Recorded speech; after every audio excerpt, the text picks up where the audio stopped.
வணக்கம். இந்த வருஷம் 2025ல தமிழ்நாடு அக்ரிகல்ச்சர் யூனிவர்சிட்டி கீழ இருக்கக்கூடிய BSc agriculture courses, BTech courses, அதுக்கப்புறம் தமிழ்நாடு ஜெயலலிதா ஃபிஷரி யூனிவர்சிட்டி கீழ இருக்கக்கூடிய fishery science courses, BTech courses, அப்புறம் பேச்சுலர் ஆஃப் வொகேஷன் கோர்சஸ், அப்புறம் அண்ணாமலை யூனிவர்சிட்டி கீழ இருக்கக்கூடிய அக்ரிகல்ச்சர் கோர்சஸ்ல நீங்க ஜாயின் பண்ண போறீங்களா? கண்டிப்பா இந்த வீடியோ உங்களுக்கு ரொம்ப யூஸ்ஃபுல்லா இருக்கும். ஏன்னா நிறைய மாணவர்களுக்கு வந்து பார்த்தீங்கன்னா இந்த டிஎன்ஏயு கவுன்சிலிங் கீழ என்னென்ன கோர்சஸ்லாம் ஆஃபர் பண்றாங்க, அது எந்த காலேஜ்ல இருக்கு, எவ்வளவு சீட் இருக்கு, எந்த கட் ஆஃப் இருந்தா கிடைக்கும், எவ்வளோ ஃபீஸ் வாங்குறாங்கங்கிற இன்ஃபர்மேஷனே தெரியாமல் இருக்குது. இந்த வீடியோ உங்களுக்கு ரொம்பவே பயனுள்ளதாக இருக்கும். நம்ம சேனலுக்கு புதுசாக வந்திருந்தீங்கன்னா மறந்துடாம சப்ஸ்கிரைப் பண்ணிங்க. நானும் உங்கள் ட்ரெனிங் தமிழ் கோபி. ஹலோ டிடிஜிஸ்.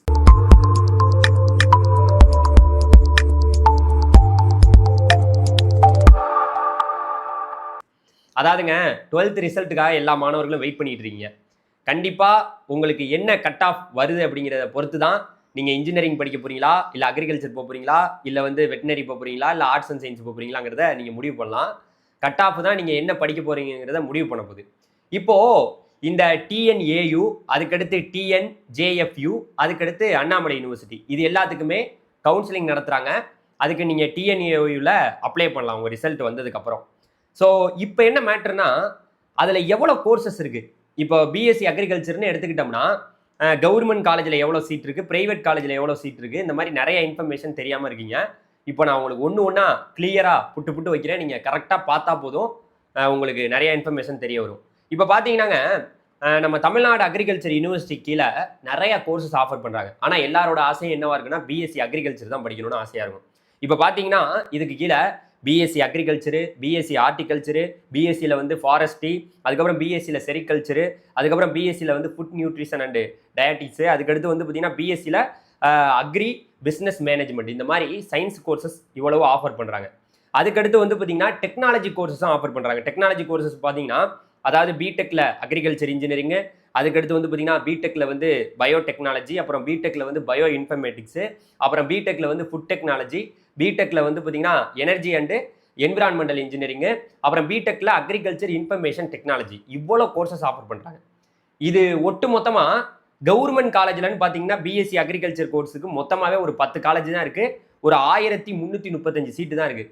எல்லா கோர்ஸையும் சேர்த்து நீங்கள் கவர்மெண்ட் காலேஜில் போகணுன்னா ஒட்டு மொத்தமாகவே 2555 சீட்டு தான் இருக்குது. இப்போ நான் தெளிவாக கிளியராக சொல்கிறேன். இப்போ உங்களுக்கு பாதி புரிஞ்சிருக்கும்.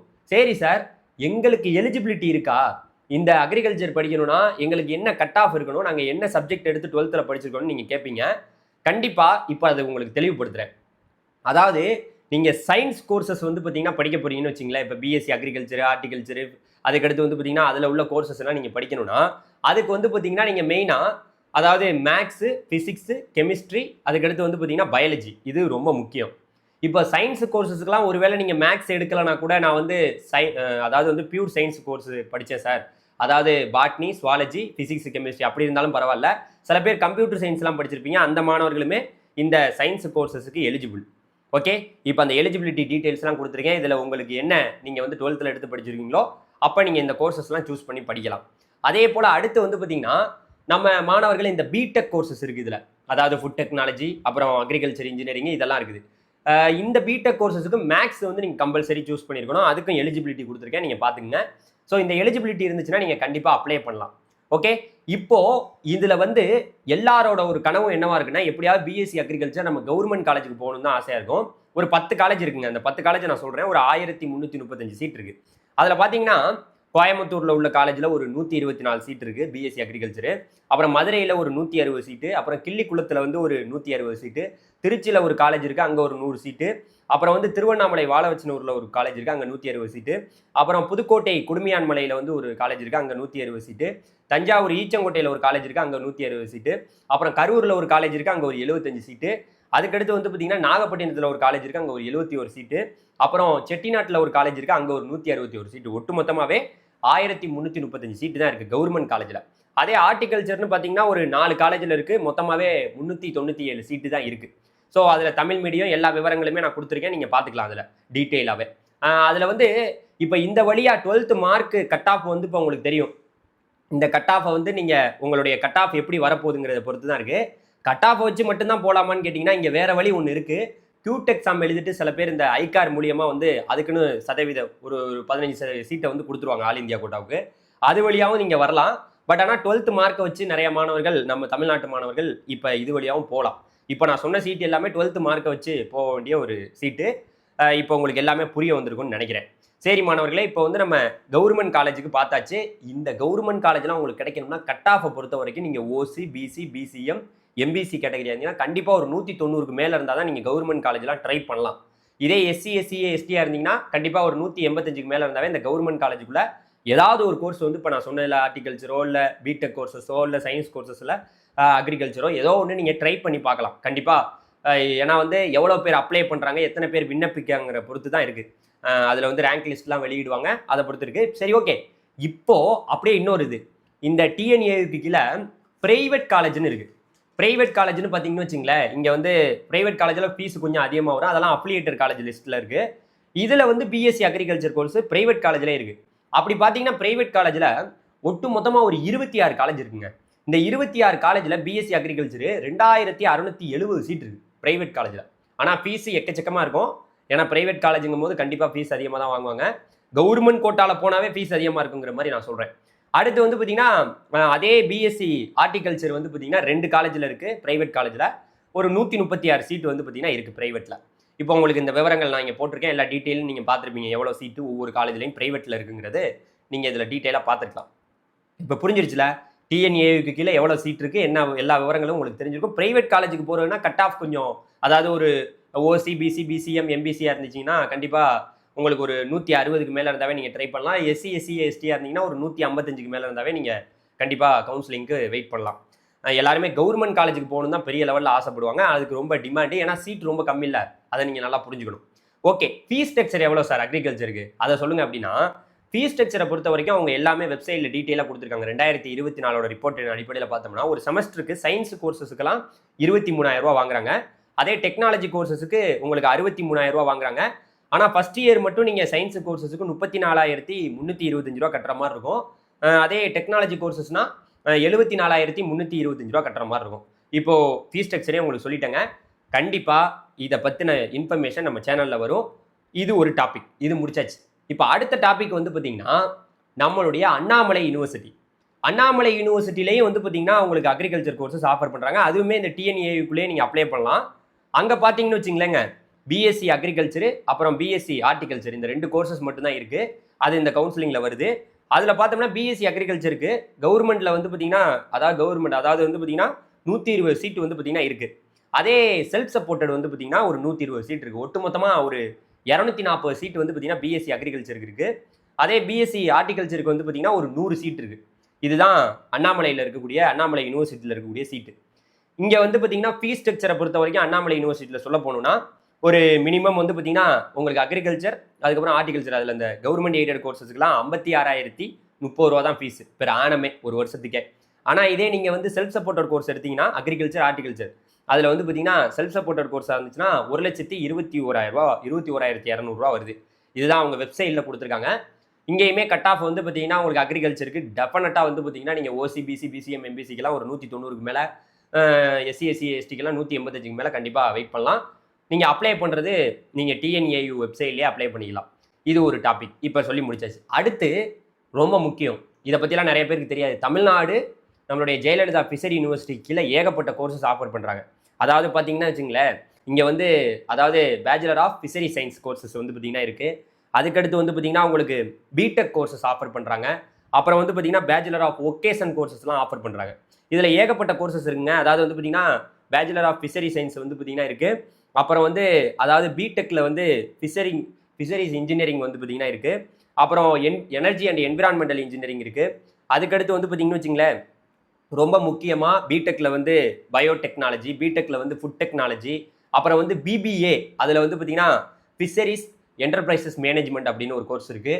அப்புறம் பேச்சுலர் ஆஃப் ஒகேஷன் ஒரு கோர்ஸ் இருக்குது. அதில் வந்து பார்த்தீங்கன்னா அது நம்ம யூஜிசியோட ஸ்பான்சரில் இருக்குது. அதில் பார்த்தீங்கன்னா இண்டஸ்ட்ரியல் ஃபிஷிங் இன்ஜினியரிங், இது ப்ராசஸிங் டெக்னாலஜி. அதுக்கடுத்து வந்து பார்த்தீங்கன்னா இண்டஸ்ட்ரியல் ஆக்வா கல்ச்சர் அப்படிங்கிற ஒரு கோர்ஸ் இருக்குது. அப்புறம் இண்டஸ்ட்ரியல் ஃபிஷ் டெக்னாலஜி அப்படிங்கிற ஒரு கோர்சஸ்லாம் இருக்குது. இது எல்லாமே எங்கே நம்மளுடைய தமிழ்நாடு ஜெயலலிதா ஃபிஷரி யூனிவர்சிட்டியில் வந்து கொடுக்குறாங்க.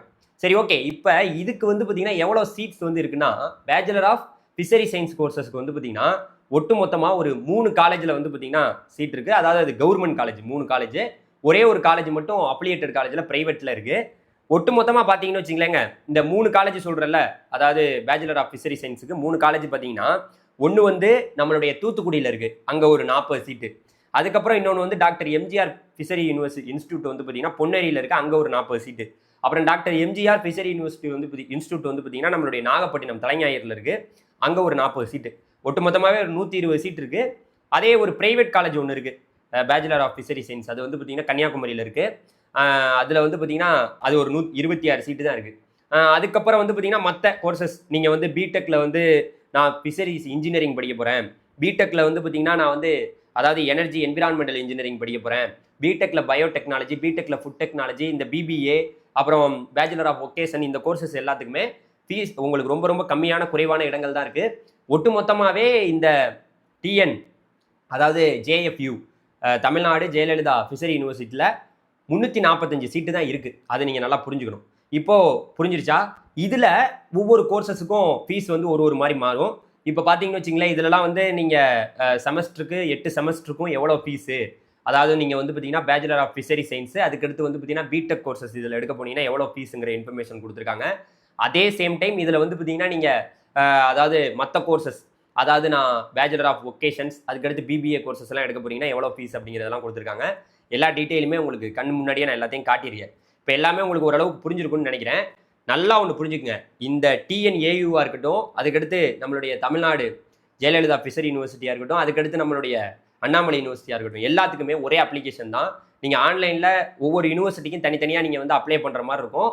நான் அதுக்கு வந்து பார்த்தீங்கன்னா 12th ரிசல்ட் வந்ததுக்கப்புறம் உங்களுக்கு வெப்சைட் ஓப்பன் பண்ணிடுவாங்க. நீங்கள் அப்ளை பண்ணதுக்கப்புறம் எல்லாத்துக்குமே தனித்தனியாக ரேங்க் லிஸ்ட் வெளியிடுவாங்க. அதாவது வந்து நீங்கள் அக்ரிகல்ச்சர் யூனிவர்சிட்டிக்கு, அதாவது நம்ம யாரெல்லாம் அப்ளை பண்ணியிருக்கீங்களோ ரேங்க் லிஸ்ட் வரும், தனித்தனியாக வரும். எல்லாத்துலேயுமே 7.5 ரிசர்வேஷனும் இருக்குது. நல்லா ஒன்று புரிஞ்சுக்கணும், மாணவர்கள் இந்த வருஷம் எத்தனை பேர் விண்ணப்பிக்கிறாங்களோ அதை பொறுத்து கட் ஆஃப் மாறும். இதனுடைய படிப்புகளுக்கு வருடம் அந்த ஆர்வம் என்பது குறையவே இல்லை, ரொம்ப அதிகமாக தான் இருக்குது. ஏன்னா குறைவான இடங்கள், வேலை வாய்ப்புகள் ரொம்ப அதிகமாக இருக்கும். இன்றைக்கெல்லாம் பிஎஸ்சி அக்ரிகல்ச்சர் வந்து மாணவர்கள் எடுத்து படிக்கிறாங்க. ஏன்னா ரொம்ப சீட்டு கம்மி இல்லை. கவர்மெண்ட் காலேஜெல்லாம் கிடச்சிச்சின்னா கண்டிப்பாக நமக்கு வந்து அந்த இன்ஸ்டியூஷன்லேயே வந்து பார்த்திங்கன்னா நமக்கு ஜாப் வந்து ஆப்பர்ச்சுனிட்டிலாம் ரொம்ப அதிகமாக இருக்குது. மாணவர்கள் நல்லா தெரிஞ்சுக்க வேண்டியது ரொம்ப முக்கியம். கவுன்சிலிங் வந்து ஆன்லைனில் நடக்குமா ஆஃப்லைனில் நடக்குமா அப்படிங்கிற ஒரு குழப்பம் நிறைய பேருக்கு இருக்கும். இதில் பாதி ஆன்லைன்லேயும் பாதி ஆஃப்லைன்லேயும் நடக்கும். என்னன்னா நீங்கள் வந்து பார்த்தீங்கன்னா உங்களுக்கு இப்போ இந்த சாய்ஸ் ஃபில்லிங்லாம் நீங்கள் பண்ணுற மாதிரி இருக்கும். இப்போ உங்களுக்கு பிடிச்ச காலேஜ், இப்போ நீங்கள் பிஎஸ்சி அக்ரிகல்ச்சர் படிக்கணும்னு ஆசைப்படுறீங்கன்னு வச்சுங்களேன், நம்ம தமிழ்நாட்டில் இருக்கக்கூடிய இந்த 10 கவர்மெண்ட் காலேஜ் எல்லாத்தையுமே சாய்ஸில் வச்சுட்டு அப்புறம் ப்ரைவேட் காலேஜ் எல்லாத்தையும் வைக்கிறீங்க. வைக்கும்போது அந்த சாய்ஸ் ஆஃப் ஆர்டர் கரெக்டாக வைக்கணும். கரெக்டாக வைக்கலைன்னா, நீங்கள் கரெக்டாக வைக்காமல் சாய்ஸ் ஃபில்லிங் பண்ணிட்டீங்கன்னு வச்சுங்களேன், ஒருவேளை உங்களுக்கு ஒரு காலேஜ் கிடைச்சதுக்கப்புறம் நீங்கள் என்ன ஆன்லைனில் தான் கிடைக்கும், கிடைச்சதுக்கப்புறம் உங்களுக்கு வந்து அந்த சர்டிஃபிகேட் வெரிஃபிகேஷனுக்கு நேரடியாக நம்ம தமிழ்நாடு அக்ரிகல்ச்சர் யூனிவர்சிட்டிக்கு கோயம்புத்தூருக்கு வர சொல்லுவாங்க. அங்கே போயிட்டு எனக்கு வந்து பார்த்தீங்கன்னா இந்த காலேஜ் கிடைச்சிருச்சு, இப்போ எனக்கு திருச்சி காலேஜ் கிடைச்சிருச்சு, எனக்கு இந்த காலேஜில் நான் படிச்சுக்கிறேன் அப்படின்னா நீங்கள் ஓகே சொல்லிட்டு வரலாம். சில பேர் என்ன பண்ணுவாங்கன்னா, சார் நான் வச்ச சாய்ஸ் ஆஃப் ஆர்டரில் எனக்கு வந்து இன்னும் மேலே உள்ள காலேஜ் வந்து இந்த நான் ஒரு 10 காலேஜ் வச்சேன், எனக்கு 10வது கிடைச்சிருச்சு, மேலே உள்ளது எனக்கு ஒரு 9 காலேஜ் வேணும்னா அங்கே ஸ்லைடிங் ப்ராசஸ் அப்படின்னு ஒன்று இருக்குது. இந்த ஸ்லைடிங் ப்ராசஸ் ரொம்ப ரொம்ப முக்கியம். நிறைய பேருக்கு நிறைய நன்மைகளும் இந்த ஸ்லைடிங் ப்ராசஸில் நடந்திருக்கு. ஏன்னா நீங்கள் அந்த ஸ்லைடிங் ப்ராசஸ் கொடுக்கும்போது, நம்ம கொடுக்கும்போது ஒழுங்காக கொடுக்கணும்னா நம்ம வைக்கும் போது ஆர்டரை ஒழுங்காக வைக்கணும். அதுக்கு நீங்கள் வந்து சாய்ஸ் ஃபில்லிங் வந்து போடும்போதே, நீங்கள் வந்து அப்ளிகேஷன் போடும்போதே கரெக்டான ஆர்டரை கொடுக்கணும். தவறான ஒரு ஆர்டரை நீங்கள் கொடுத்துட்டீங்கன்னா, நாளைக்கு ஒருவேளை ஒரு காலேஜ் கிடைச்சதுக்கப்புறம் பிடிச்சது மேலே ஏதாவது ஒன்று கிடைக்கிற மாதிரி இருந்துச்சுன்னா, தப்பான ஒரு சாய்ஸை வச்சுருந்தீங்கன்னா அப்புறம் எந்த பிரயோஜனமே இல்லை. அப்புறம் நீங்கள் சாய்ஸ் ஃபில்லிங் பண்ணதே வேஸ்ட்டாக போயிடும். அதனால் அப்ளிகேஷன் போடுறத கரெக்டாக போடணும். ரொம்ப முக்கியமாக நீங்கள் அந்த அதாவது வந்து ஸ்லைடிங் ப்ராசஸ் வந்து ஒரே நேரத்தில் அடுத்தடுத்து அப்பப்போ அலாட்மெண்ட் வந்துக்கிட்டே இருக்கும். அலாட்மெண்ட் வந்தாலும் கூட ஒரு ரவுண்டு முடிஞ்சு அடுத்த ரவுண்டு வந்து நடந்து அதுக்கப்புறம் நீங்கள் லாஸ்ட்டாக எந்த அலாட்மெண்ட் வருதோ அதுதான் உங்களுக்கு நிரந்தரமானது. நடுவில் வந்து உங்களுக்கு இப்போ 10 காலேஜ் வச்சிருக்கையில் 8வது காலேஜ் கிடைக்கலாம், 9வது காலேஜ் கிடைக்கலாம். ஆனால் லாஸ்ட்டாக உங்களுக்கு ஸ்லைடிங் ப்ராசஸில் நீங்கள் ஒருவேளை கிடைச்சதே மறுபடியும் கூட கிடைக்கலாம். இதெல்லாம் வந்து இந்த ஆன்லைனில் நடக்கக்கூடிய விஷயங்கள். இதனால் வந்து பார்த்திங்கன்னா இதை ரொம்ப டீப்பாக வந்து பார்த்திங்கன்னா நான் இதில் நிறைய இன்ஃபர்மேஷன் சொல்லியிருக்கேன்னு நினைக்கிறேன். உங்களுக்கு இந்த வீடியோ புரிஞ்சிருந்ததுன்னா கண்டிப்பாக ஓகே. வேறு ஏதாவது கொஸ்டின் இருந்துச்சுன்னா கமெண்டில் நீங்கள் கொஸ்டினை கேளுங்க. மேற்கொண்டு இந்த 12th ரிசல்ட் வந்ததுக்கப்புறம் உங்களுக்கு வந்து எப்போ அப்ளிகேஷன் வந்து பார்த்திங்கன்னா ஓப்பன் ஆகுது, எப்படியெல்லாம் அதுக்கு அப்ளை பண்ணணும், எல்லா விவரங்களையுமே நம்ம சேனலில் ரெகுலராக வீடியோ கொடுக்க பார்க்குறேன். இன்ஜினியரிங் பற்றி மட்டும் நம்ம சேனலில் டாப்பிக்காக வர்றது இல்லாமல் எல்லா படிப்புகளை நோக்கி நம்ம வந்துட்டு இருக்கு. கண்டிப்பாக சப்ஸ்கிரைப் பண்ணி வச்சுங்க நம்ம சேனலை. Thank you very much. பாய்.